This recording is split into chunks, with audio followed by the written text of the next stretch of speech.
오늘 계속해서 로마서 말씀을 저희가 함께 보고 있는데요. 오늘은 로마서 2장 말씀을 통하여서 판단이 판단을 낳고 사랑이 사랑을 낳는다라고 하는 제목으로 하나님의 말씀을 나누기를 원합니다.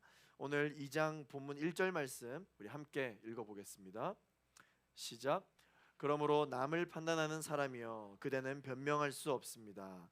그대는 남을 판단하는 그것으로 그대 스스로를 정죄하고 있습니다. 남을 판단하는 그대가 똑같은 일들을 행하기 때문입니다. 아멘.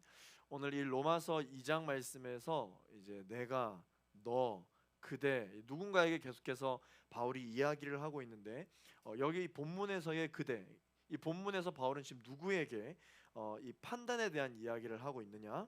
바로 이방인들의 신앙생활을 정죄하고 판단하고 지적하고 있는 유대인들에게 하고 있는 말입니다. 유대인이든 이방인이든 같이 영적으로 같은 죄인이면서도 유대인들은 특별히 선민 사상 때문에 하나님께서 우리 민족을 택하셨다. 이 선민 사상 때문에 자신이 유대인이기 때문에 구원에 대해서 안심한다. 여기까지는 좋은데 자신들이 짓는 하나님의 사람으로서 온전치 않은 죄의 모습에 대해서도 그저 방치하는, 회개할 필요성을 느끼지 못하는 그 유대인들의 교만한 그 영적인 모습을 보고 바울이 지금 이야기하고 있는 것입니다. 바울은 이러한 유대인들에게 회개하라라고 그들의 교만을 지금 지적하고 있는 것입니다. 이 유대인들은 어떤 특성이 있는 민족이냐? 그들의 어떠한 잘남, 그들의 어떤 행위 때문이 아니죠. 온전히 하나님의 선택하심과 하나님의 은혜로 말미암아 율법이 그들의 민족 가운데 율법이 주어지게 되었습니다. 하나님의 은혜로 이 율법을 소유하는 사람들이면서도 그들은 그 어떤 민족보다도 율법대로 살지 않고 오히려 하나님께 불순종하는 사람들, 그러면서도 자신들은 심판을 받지 않는다고 확신하고 그들이 지은 죄들을 방치하는 그러한 사람들, 하나님의 진노와 심판을 자초하고 있다고 이 바울이 지금 고발하고 있는 것입니다. 저와 여러분들은 오늘 이 본문 말씀을 보면서 어떻게 이 말씀을 적용할 수 있을까요? 사실 저와 여러분들도 매 순간 판단을 하죠. 사람을 판단하고 상황을 판단하고 또 내 인생 가운데 벌어지고 있는 여러 가지 현상들을 판단하게 됩니다. 눈으로 보이는 것으로 판단하고 귀로 듣는 것으로 판단하고 또 손으로 만져지는 것을 가지고 판단하게 됩니다. 모두가 동일한 기준으로 서로가 서로를 판단하는 것 같죠. 판단하는 사람들끼리 모이면 저마다 자기의 기준을 이야기할 때 맞아 맞아 맞아 맞아 그렇지 그렇게 해야지, 다 저마다 같은 공감되는 기준으로 살아가는 것 같지만 모두 기준이 다 다르죠. 저마다 허용폭이 다르고 저마다 옳다 그르다라고 생각되어지는 기준이 다 다릅니다. 그래서 3명이 모이면 3개의 기준이 있고 10명이 모이면 10개의 기준이 있는 세상인데 어느 누구의 기준에 어떻게 맞춰서 우리가 살아가야 참 잘 산다, 참 좋은 사람이다 라는 평을 들으며 살 수 있는 것일까요? 정답은 못 맞춥니다. 그 어떻게 다 맞추고 살아갑니까? 반대로 나에게도 나름 옳다고 생각되어지는 기준이 있을 텐데 다른 사람이 내가 가지고 있는 이 기준에 모두가 다 맞춰서 살 수 있을까요? 못 삽니다. 그래서 하나님은 오늘 말씀을 통해서 우리에게 가르쳐 주십니다. 너가 가지고 있는 그 기준으로 판단하지 마라. 그 기준이 완벽하지 않기 때문에 판단 내용도 완벽한 것 같으나 완벽하지 않다라고 말씀해 주고 계십니다. 오직 완벽한 기준인 하나님의 말씀만이, 하나님의 기준만이 모두를 판단할 수 있다라고 말씀을 해주고 계신 것입니다.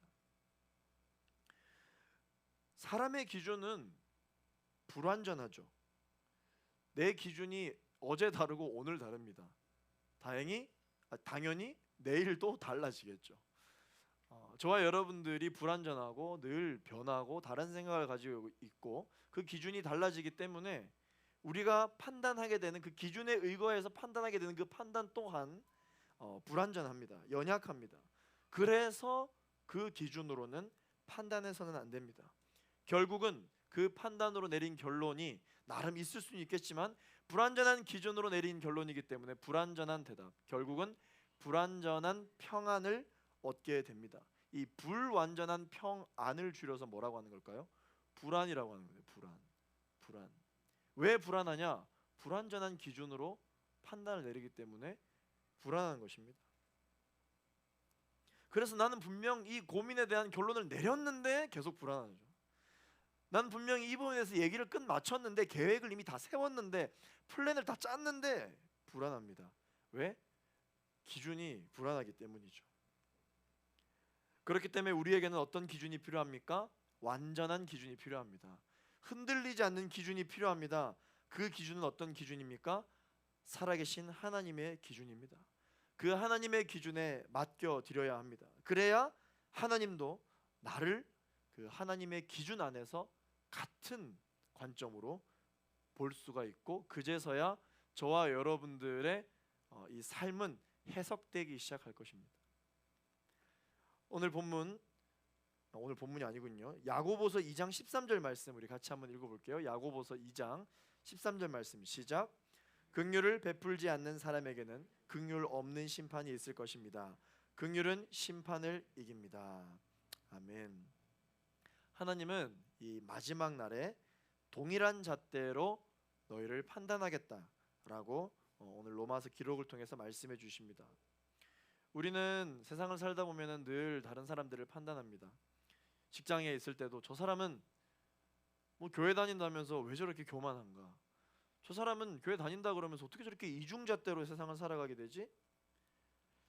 교만의 기준으로 만약에 다른 사람을 판단하셨습니까? 마지막 날 하나님께서 똑같이 우리를 그 교만의 기준으로 판단하시겠다라고 하는 것입니다.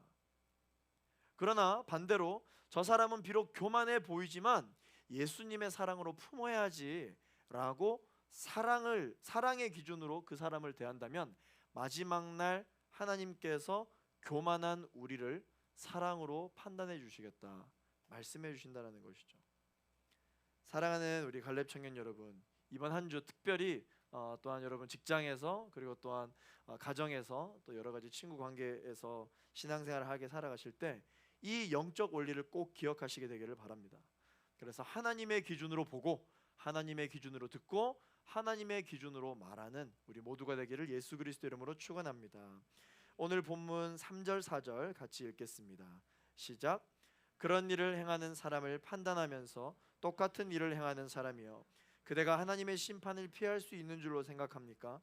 아니면 하나님의 인자하심이 그대를 회개로 이끄시는 것을 알지 못하고 그분의 인자하심과 용납하심과 오래 참으심의 풍성함을 멸시합니까? 아멘. 우리는 어떤 사람입니까? 하나님의 사람입니다.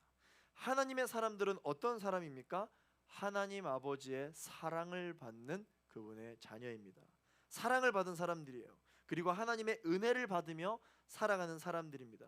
그렇기 때문에 저와 여러분들의 판단 안에, 저와 여러분들의 세상을 바라보는 관점 안에 뭐가 있어야 될까요? 하나님의 사랑이 있어야 되고 하나님의 은혜가 있어야 합니다.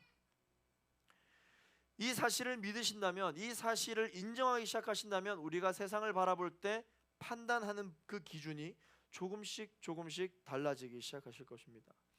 우리의 의지로 이 세상을 살아내면 안 됩니다.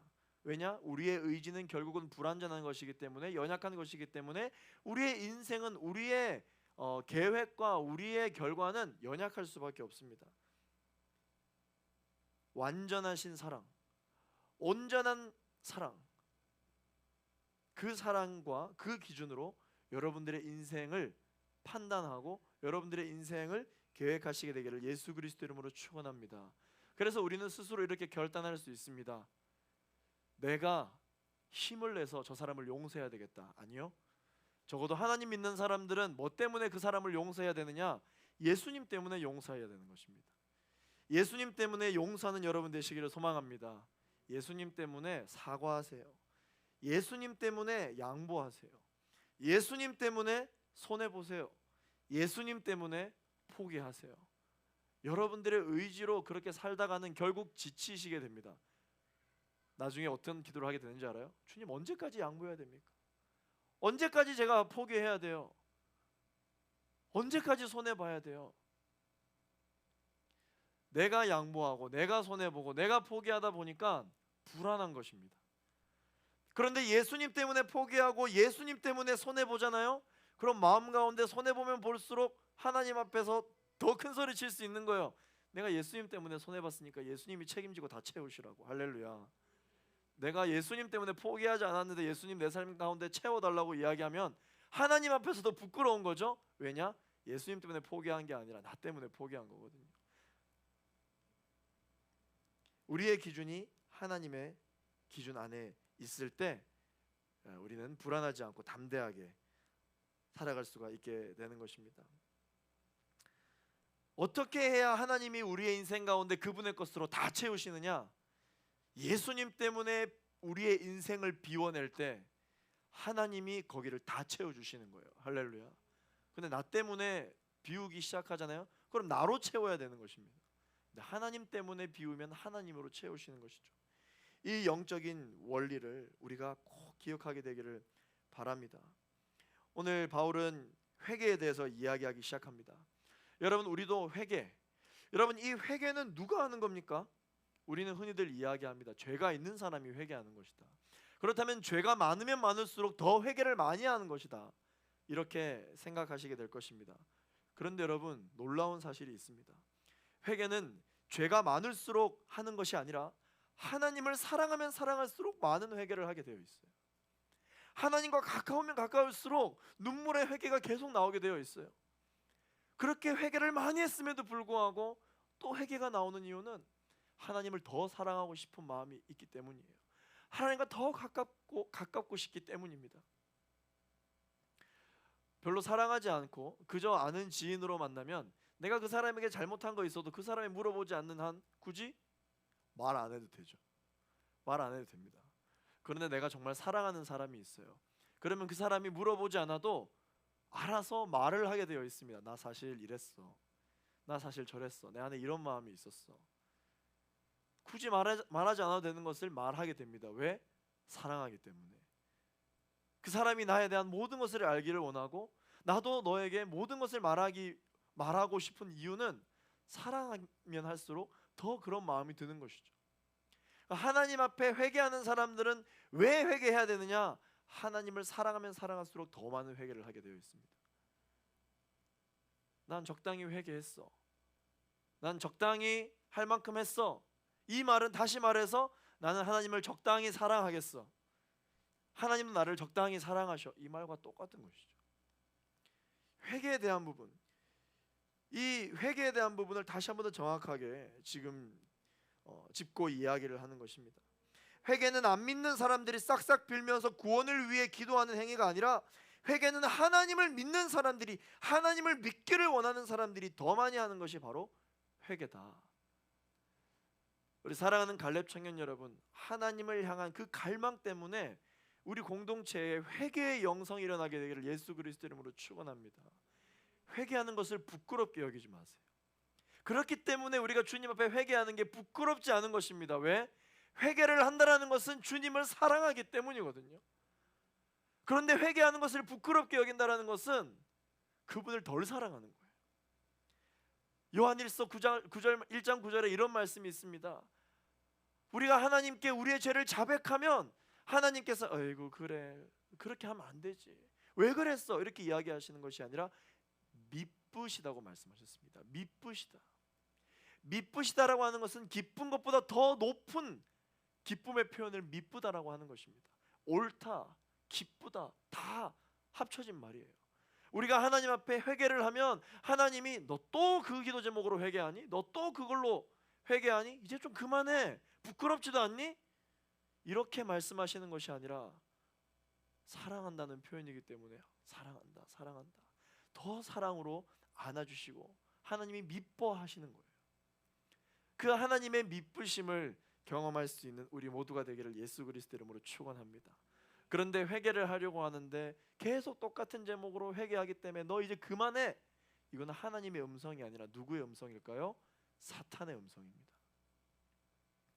생각해 보십시오. 그러한 마음이 내 안에 들어서 내가 하나님 앞에 진정성 있게 나아가는 것으로 가게 된다면 옳은 것이겠죠.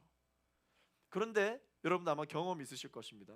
자기 스스로를 용서하지 못하고 자책을 하기 시작하다 보면 나중에 더 진정성 있는 기도를 하는 게 아니라 어떻게 되는 줄 알아요? 기도를 중단해야 되겠다라는 생각이 들게 돼요. 이런 기도 차라리 안 하는 게 낫겠다. 이런 생각의 결론으로 가게 된다는 것이죠. 이것은 과연 하나님께서 기뻐하시는 생각일까요? 사랑하는 사람이 생기면 문제가 있으면 있을수록 함께 나누기를 원합니다. 그런데 이 사람이 힘들어할까 봐, 이 사람이 이런 얘기하면 어려워할까 봐 그때부터 말을 안 해야 되겠다라고 결단했다고 생각해 봅시다. 과연 그 관계가 옳다고 볼 수 있을까요? 나는 이제 말을 안 하기로 했어. 이거는 덜 사랑하겠다고 작정하는 것이죠. 그러므로 회개는 하나님의 사랑입니다. 사랑 안에 있는 사람만이 이 회개를 할 수 있는 것입니다. 만일 저와 여러분들이 가지고 있는 이 신앙생활이 있냐 없냐, 신앙이 있냐 없냐, 믿음이 있냐 없냐, 이걸 가지고 영혼을 바라볼 때 주의해야 할 마음이 또 하나 있습니다. 그것은 무엇이냐면 바로 영적으로 교만한 사람들이 있습니다. 실제로 남을 업신여기는 것이 아니라 영혼을 업신여기는 마음이 저와 여러분 가운데 있을 수 있습니다. 다시 말해서 지금 현재 유대인들이 이방인들을 바라볼 때 이러한 교만한 마음이 있는 것이에요. 너희들의 신앙도 내가 인정하긴 하지만 내 신앙이 더 우위에 있어, 이런 마음인 것이죠. 실제 저희가 이제 아웃리치를 준비하니까 아웃리치를 준비할 때 주의해야 할 영적인 부분을 제가 말씀을 드리도록 하겠습니다. 보통 아웃리치를 여러분들 소개하고 콜링할 때 저 영혼들을 보십시오, 저 영혼들을 향해 우리가 나아갑시다 라고 할 때 이 제공되어지는 자료 화면 중에 간혹 가다가 이 빈민촌에 있는 아이들 혹은 좀 가정 형편이나 그냥 가난한 환경에 있는 모습을 보고 그들을 불쌍히 여기는 마음이 생겨서 아웃리치를 가게 되는 경우가 있죠. 물론 그런 것도 좋습니다. 그런데 우리가 정말 그 땅을 향해 복음 들고 가야 하는 이유가 무엇입니까? 불쌍해서? 가난해서? 아니요. 그 영혼을 보고 가야 되는 것입니다. 그들이 가난한 것도 안타깝지만 예수님을 모른다는 것에 대한 안타까운 마음을 가지고 가야 됩니다. 그런데 이런 마음이 없이 그냥 가면은 어떤 마음이 드냐? 특별히 개발도상국 같은데 우리보다 못 사는 나라에 갔을 때 복음을 굉장히 담대하게 선포합니다. 내가 가진 복음이 너희들이 가지고 있는 문명보다, 문화보다 뭔가 우위에 있다라고 하는 그런 교만한 생각이 깔린 채 복음을 굉장히 담대하게 선포해요. 너 예수님 모르니? 예수님 얼마나 좋은지 모르지? 내가 소개해 줄게. 다 좋아요, 다 좋은데 그 내면에 영적인 내가 너보다 우위에 있어, 내가 너보다 영적으로 우월한 이 종교를 가지고 있어 라고 하는 어떤 이러한 영적인 교만함 때문에 복음을 담대하게 전하게 되는 부분이 있는데, 이런 부분을 주의해야 된다고 하는 것이죠. 하나님께서 보실 때는 어떤지 아세요? 다 똑같아요. 다 똑같습니다. 다 똑같아요. 이러한 영적인 교만을 주의해야 합니다. 그러다 보니까 본의 아니게 우리보다 잘 사는 국가에 가서 그 사람들에게 복음을 전하는 것은 못 사는 나라에 가서 복음 전하는 것보다 더 어렵게 느껴지는 경우가 있어요. 그 왜 그런 것일까요? 뭔가 그들보다 이 문화적으로 이들이 훨씬 앞서 있다라는 생각 때문에 복음을 전하는 게 어려운 것이죠.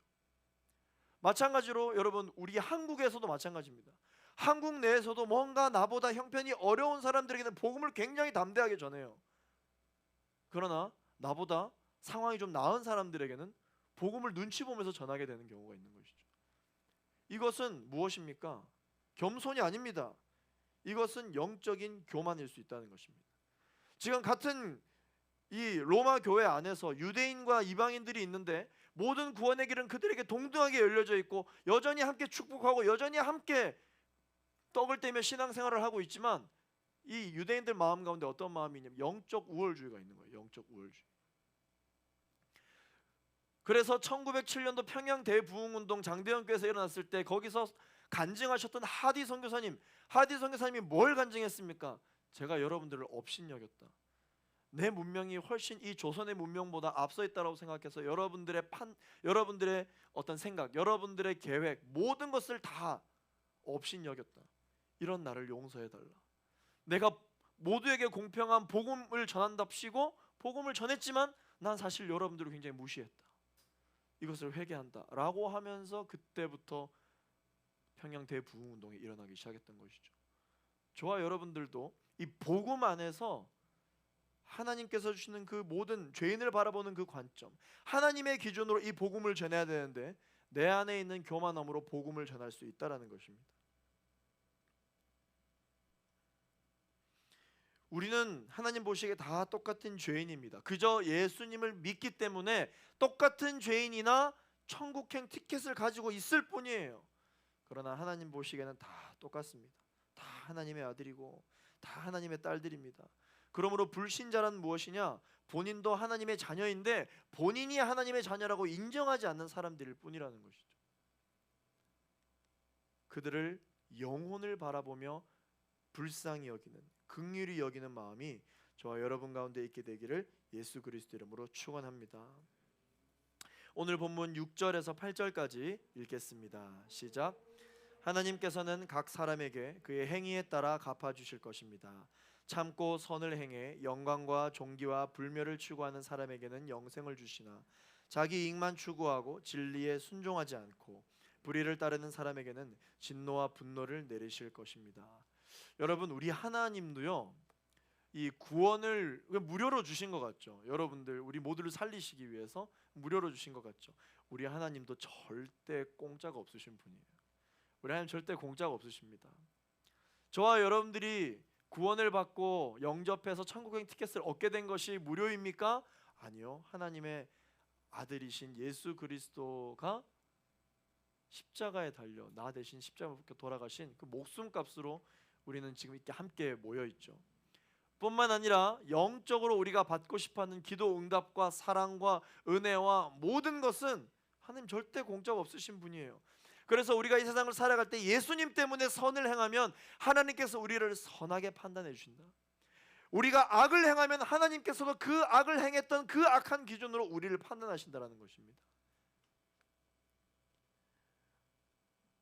그러면 여러분, 우리가 일요일 이 주일날 그저 갈렙 공동체 예배 때 이 기쁨월에 앉아 있다고 해서 되는 게 아닙니다. 예수님 믿는데 뭐가 문제야? 그런 생각을 가지고 계신 분, 하나님이 물으신다니까요. 그래, 예수님 믿는데 뭐? 진정 그 예수님이 너의 인생의 주인 되어 있으시니? 그렇다고 말함에도 불구하고 너가 무슨 죄를 지었음에도 불구하고 아무런 반응이 없는, 이건 어떻게 봐야 되니? 하나님께서 저와 여러분들의 죄에 대해서 반응 없는 이 부분에 대해서 말씀을 해주고 계십니다. 하나님께서 결국은 우리를 악한 너희들아, 악한 기준 내가 너희를 심판하겠다, 이 심판의 방법을 말씀해 주시기 위해서, 겁주기 위해서 이 얘기를 하시는 것일까요? 결국은 우리가 그 심판 날이 도래하기 전에 사랑으로 모든 것을 선택하여 사랑의 하나님을 경험할 수 있도록 하게 하시기 위해서 오늘 우리에게 이런 말씀을 해주시는 것이죠. 사랑하는 갈렙 청년 여러분, 말씀을 맺겠습니다. 판단하지 마시기를 축원합니다. 그 판단으로 우리도 하나님께 판단받게 됩니다. 반대로 사랑하기를 결단하시는 여러분 되시기를 바랍니다. 그 사랑으로 우리도 하나님께 정상 참작을 받습니다. 이웃들에게, 직장 동료들에게, 여러분들이 함께 삶을 살고 있는 여러 사람들에게 너그러우시길 바랍니다. 예수님 때문에 너그러우시길 바랍니다. 그러면 하나님이 마지막 날 여러분들에게 너그럽게 대하실 거예요. 다른 사람들을 용서하시길 바랍니다. 마지막 날에 그 용서로 하나님이 여러분을 용서해 주실 것입니다. 다른 사람에게 양보하시기 바랍니다. 하나님도 그 양보 때문에 우리에게 양보해 주실 거예요. 다른 사람에게 예수님 때문에 주십시오. 하나님이 여러분의 그 빈자리를 채워주실 것입니다. 이 영적 원리를 붙들고 살아갈 때 우리가 삶을 살아가면서 선한 씨앗을 뿌리면 선한 열매를 맺게 되어 있어요. 나는 계속 악한 씨앗을 뿌리면서 선한 열매를 맺기를 원하는 마음은 처음부터 잘못된 것이죠. 악한 씨앗을 뿌리면 악한 열매를 맺게 되어 있습니다. 선한 열매를 얻기 위해서라도 선한 씨앗을 여러분 가운데 뿌리며 살아갈 수 있는, 날마다 예수님 때문에 행복하고 날마다 예수님 때문에 사랑을 경험하고 날마다 그 예수님 때문에 세상에서는 경험할 수 없는 그 놀라운 십자가의 사랑을 경험하며 살아갈 수 있는 여러분 되기를 예수 그리스도 이름으로 축원합니다. 우리 함께 시간 기도하겠습니다.